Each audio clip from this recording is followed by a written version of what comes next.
विलायती मौसी। उत्तर प्रदेश के लखीमपुर खीरी में प्रेमलता अपने परिवार के साथ रहा करती थी। उसके परिवार में उसका पति गंगाराम, बड़ा बेटा मुकेश, छोटा बेटा संजय और बड़ी बहू पार्वती थे। बहू, अरे ओ बहू, कहाँ मर गई? जी माँ जी, आई बस 1 मिनट। मिनट से पहले यहाँ हाजिर हो, मुझे 1 मिनट और 2 मिनट मत सुनाया कर। अरे माँ जी गुस्सा ना करो, आ रही हूँ। जी बताइए क्या बात है? मेरे लिए 1 कप चाय बना कर ला। अरे मम्मी जी, 1 कप चाय के लिए तो आप मुझे ऐसे बुला रही थी जैसे भूकंप आ गया हो। अरे तो तू मेरी इकलौती बहू है तो तुझी को बुलाऊंगी ना, और किसे बुलाऊंगी मैं? तू दूसरी बहू ले आई है ना, किससे रोका है आपको? ये सुनते ही संजय वहां भागता हुआ आया और खुशी से बोला, ये हुई ना बात भाभी, अब आपने मेरे मतलब की बात करी है। मम्मी जवाब दो। चुप कर बेशरम, अपनी शादी के लिए कोई ऐसे बोलता है क्या? क्यों भाई, इसमें शर्म वाली क्या बात है? उसकी उम्र हो गई है तो शादी भी तो होनी चाहिए, इसमें कौन सी गलत बात है? हाँ पापा बिल्कुल ठीक कह रहे हैं मम्मी। हाँ बहुत अच्छी बात है, तुम सब एक तरफ हो जाते हो और मुझे अकेला छोड़ देते हो। मैं अपनी नई बहू लाऊंगी तो देखना वो सिर्फ मेरा साथ देगी। प्रेमलता की ये बात सुनकर सब लोग हंसने लगे और पार्वती बोली, लो मम्मी जी, आपने भी वही बात कर दी ना जो मैं कह रही थी। मैं तो कहता हूँ अब नई बहू ले ही आओ, देर ना करो। चल ठीक है, तो इतना कह रहा है तो तेरे लिए रिश्ते देखना शुरू करते हैं, अब आएगा मजा। प्रेमलता ने तुरंत ही पंडित जी को फ़ोन लगाया और उन्हें बुला लिया। पंडित जी, जो हर बात में अपनी राय देने में माहिर थे, थोड़ी ही देर में हाथ में एक मोटी डायरी और झोले में कुछ फोटो लेकर पहुंच गए।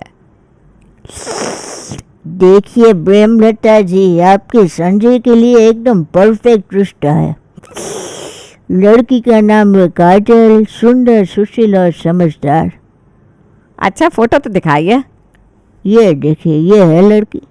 संजय जो पास ही खड़ा था फोटो देखते ही उछल पड़ा। बस यही, अब जल्दी से उनके घर चलिए और रिश्ता पक्का कीजिए। अरे इतनी भी क्या जल्दी है, पहले लड़के से मिलने तो दे। हाँ, और अगर लड़की मना कर दे तो? मना करने का सवाल ही नहीं उठता। मेरे जैसी पर्सनालिटी को कोई कैसे मना कर सकता है?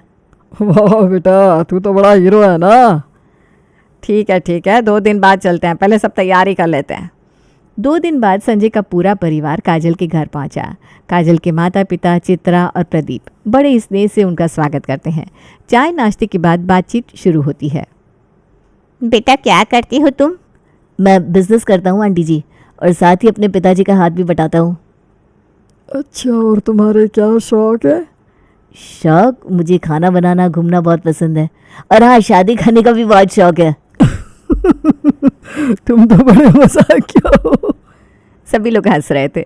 अब प्रेमलता ने काजल से सवाल करना शुरू किया। बेटा तुम्हें खाना बनाना आता है?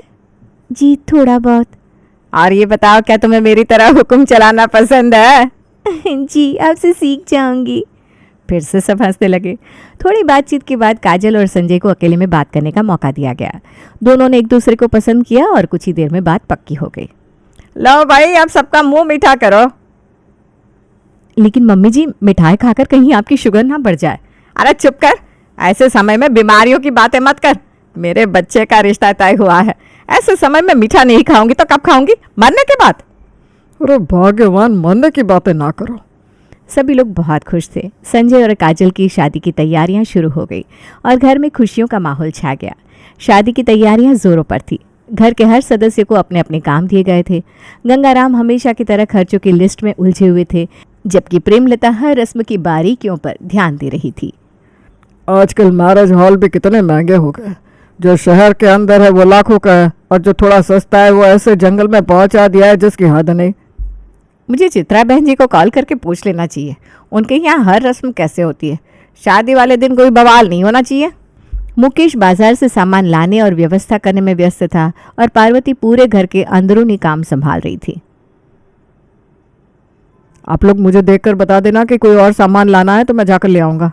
हाँ ठीक है, मैं देख लूँगी, लेकिन हो सके तो आप भी देख लेना, क्योंकि मैं घर की सफाई कर रही हूँ। ठीक है, लेकिन पहले मैं थोड़ी देर आराम कर लूँ, बहुत थक गया हूँ।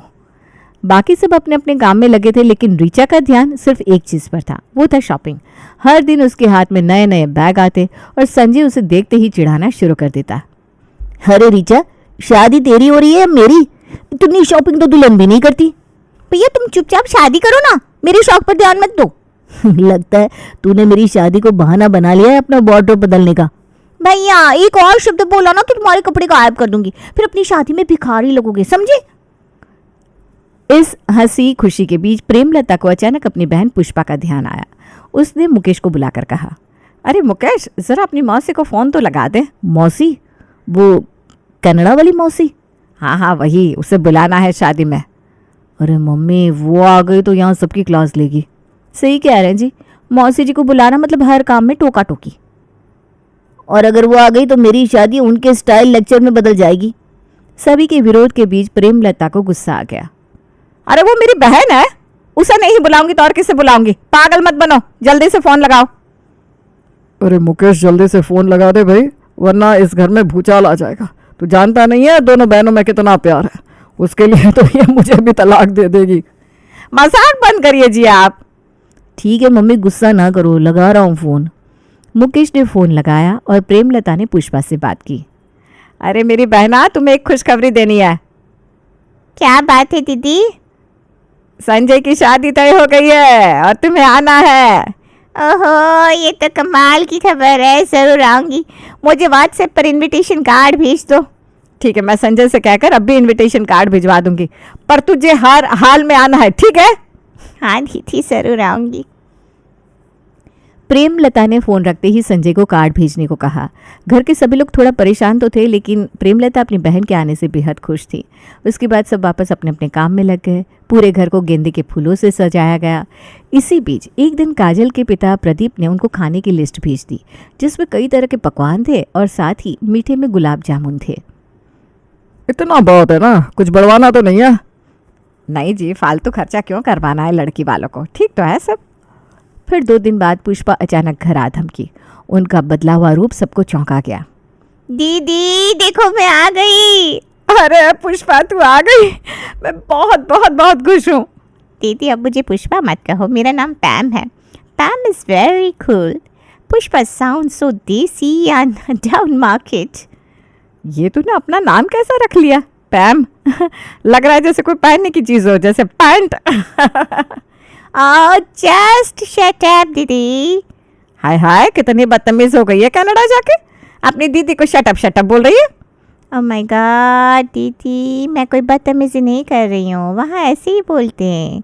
और वो कनाडा नहीं, कनाडा होता है। अच्छा ठीक है, जो भी होता है, अपना ये विलायती पना छोड़ और हमारे साथ शादी एंजॉय कर। ये सुनकर सभी अपनी हंसी दबाने लगे। फिर पुष्पा उर्फ पैम गंगाराम से मिलने आगे बढ़ी। नमस्ते जीजा जी। अरे अरे, ये क्या कर रही हैं आप साली जी? हिंदुस्तानी मर्द कितनी इनोसेंट होते हैं, रियली। सब हंसने लगे। फिर बातचीत शुरू हुई, लेकिन बातचीत के बीच ही पुष्पा ने इनविटेशन कार्ड का मुद्दा उठा लिया। ये बताओ, ये कार्ड किसने चुना? मैंने। अच्छा है ना? तुम्हारी पसंद कितनी घटिया है, इतना basic boring old fashion design चुना तुमने। कनाडा में तो ऐसे ऐसे कार्ड होते हैं कि तुम देख लो तो बेहोश हो जाओ। ये सुनकर ऋचा को बहुत बुरा लगा। वो उठकर चली गई। पुष्पा, मेरा मतलब है पैम, अब कार्ड छप चुके हैं और बांटे भी जा चुके हैं, इसलिए ये राम कथा बंद करो और चलो खाना खा लो। ओके दीदी। इसके बाद सभी लोग खाने पर बैठ गए। खाने के बाद पुष्पा घर में चहलकदमी कर रही थी। अचानक उसकी नज़र घर की सजावट पर पड़ी। दीवारों पर और दरवाजों पर गेंदा फूलों की लड़ियां झूल रही थीं। उसने माथा सिकोड़ते हुए पूछा, अरे ये गेंदा फूल किसने सजाए? पार्वती जो पास ही में खड़ी थी बोली, मौसी जी, यहाँ सब लोग अपने घरों को गेंदा फूलों से ही सजाते हैं, ये परंपरा है, शुभ माना जाता है। ये सुनकर पुष्पा जोर से हंस पड़ी। ओह माय गॉड, ये इंडियंस भी ना कभी बदल ही नहीं सकते, सदियों से बस ये गेंदा फूल। ऐसा लगता है जैसे दिमाग में कुछ नया सोचने की जगह ही नहीं है। मौसी जी, लेकिन यहाँ हर शादी में यही होता है, सब यही पसंद करते हैं। पसंद?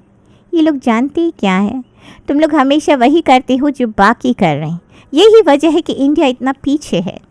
लेकिन मौसी जी, माँ जी से पूछ लीजिए। वो मुझे किसी से पूछने की ज़रूरत नहीं है, अभी काम वाले को बुलाओ, मैं सब बदलवाती हूँ। ओके, अभी बुलाती हूँ। काम करने वाला आदमी अंदर आया। पुष्पा ने उसकी तरफ इशारा करते हुए कहा, सुनो, ये सब गेंदा फूल हटाओ, इसकी जगह ऑर्चिड और लिली लगाओ। मैडम जी, लेकिन ये तो बहुत महंगा पड़ेगा।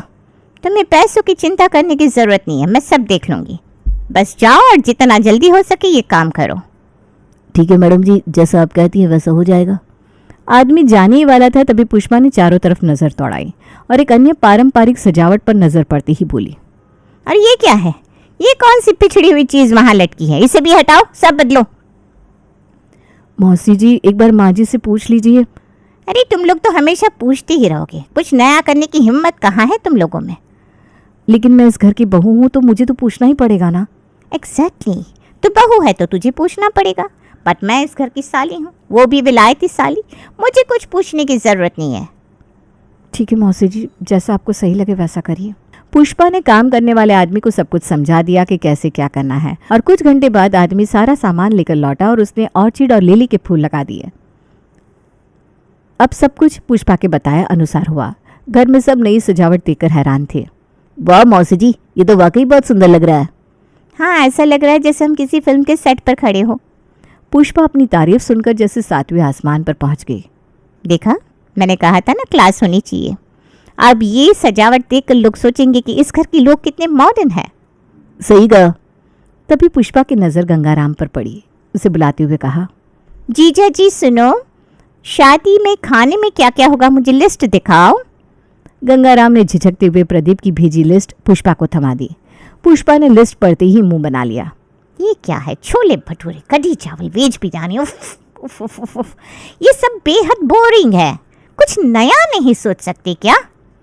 मौसी जी ये सब यहाँ के लोग पसंद करते हैं, शादी का खाना ऐसा ही होता है। यही तो दिक्कत है, लोग क्या सोचते हैं ये देखना बंद करो, कुछ हटके करो। एक काम करो, इसमें कनाडा की कोई डिश डालो जैसे पुचिन, कुछ मॉडर्न होना चाहिए। लेकिन पुष्पा।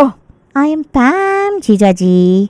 हाँ भाई, हाँ वही पैम, लेकिन वो लेकिन कुछ नहीं, प्रदीप को फ़ोन लगाओ, मैं खुद बात करूँगी। प्रेमलता देखो तो। देखो क्या, आपकी इकलौती साली है, उसकी एक बात तो मान लो।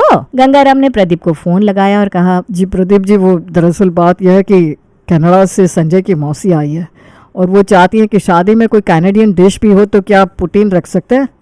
ये क्या होता है? मुझे तो नहीं पता ये क्या होता है, लेकिन कोई कैनेडियन डिश है तो आप पता करवा लीजिए और बनवा लीजिएगा। ठीक है, बनवा लूँगा। तभी पुष्पा की नज़र लिस्ट में लिखे हुए गुलाब जामुन पर पड़ी। उसने गंगाराम से फ़ोन लेकर कहा, हेलो मिस्टर प्रदीप, आपको तिरामिसू के बारे में पता है? तिरामिसू? नहीं, ये क्या है? आपको ये भी नहीं पता? गूगल करो, ये एक वेस्टर्न डेजर्ट है। गुलाब जामुन की जगह ये रखो, आपके मेहमान खाकर पागल हो जाएंगे। ठीक है मौसी जी, जैसा आप कहें। अरे मैं आपकी मौसी नहीं हूँ, बच्चों की मौसी हूँ। सॉरी बहन जी। जब पुष्पा फ़ोन रखकर पलटी तो देखा कि घर के बाकी सदस्य माथा पकड़कर खड़े थे। हे भगवान, ये शादी है या मौसी जी का देश बदलो प्रोजेक्ट?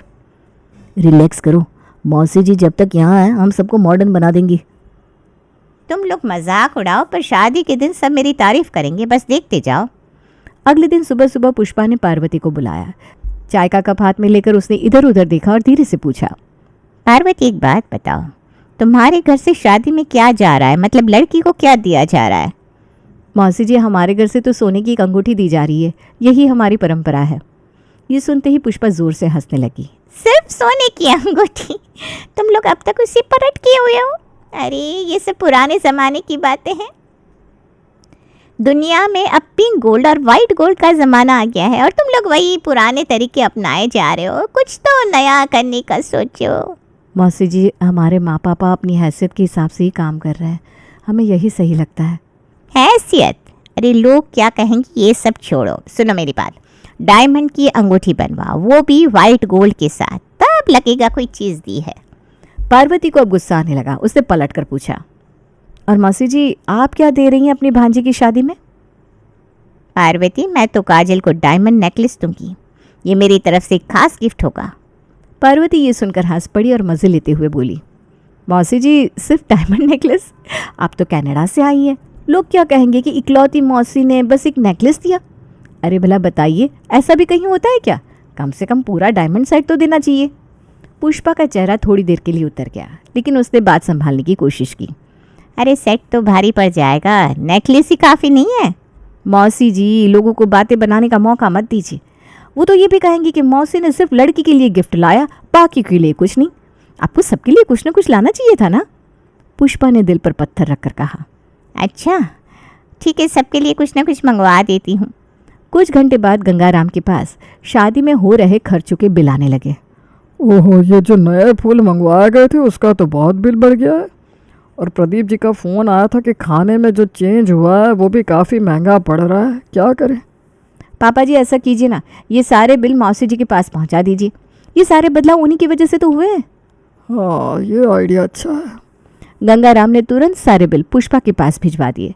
पुष्पा जब बिल देख रही थी तभी उसे सुनार का भी फ़ोन आया। पुष्पा जी, आपने जो डायमंड सेट मंगवाया था उसकी कीमत अनुमान से ज़्यादा आ गई है, आपको तुरंत एडवांस देना होगा। ठीक है, मैं कोशिश करती हूँ। पुष्पा ने फ़ोन रखा और खुद से बोली, ये सब क्या हो रहा है? ये तो बहुत महंगा पड़ रहा है और ये सारे बिल मेरे पास क्यों आ रहे हैं?